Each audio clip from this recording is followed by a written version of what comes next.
講到今仔早起呢，這基隆港西20碼頭的貨櫃區有化學品洩漏出來，一開始掠準是這俗稱化骨水的氫氟酸，調查了後確認是離峰酸。這個離峰酸呢，若準撞到水會產生這鹽酸氣含硫酸，在咧下晡3點多有成功掠漏啊。這也是基隆港西20碼頭，可以看到現場已經拉起了封鎖線，因為呢，在早上5點半呢，基隆港務分公司接獲通報說有化學品洩漏，可以看到這個遠方的 ISO tank 正在冒着白煙，這是因為呢，氯磺酸遇到雨水產生鹽酸氣的現象。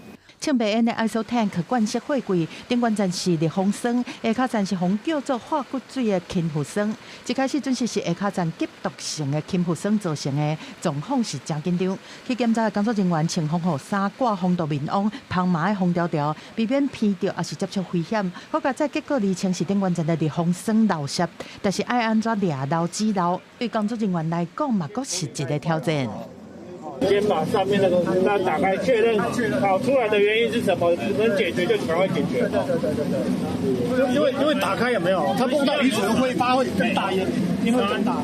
離峰酸有腐蝕性，拄到水會產生鹽酸氣含硫酸，是燃料含藥物的合成晶體。為咗希望把漏洩的貨櫃調走，但是環境部化學署的人員要求講，一定要把這坑保護好才會當耍。另外在現場嘛，劃定風頭、風尾警戒區，有封鎖線，而且做疏散，來降低事故的危害。鹽酸氣本身也很容易溶於水，所以說相對的，我們感覺影響的範圍沒有很大，大概只有周邊幾十公尺的一個狀況而已。危害性在局部這樣子。對。在事故發生了後，中貴公司是把漏洩的貨櫃調到空曠的所在做隔離管制。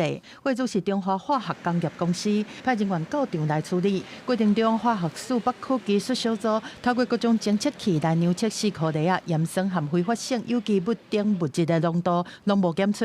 業者嘛，在下晡3點11分完成止漏。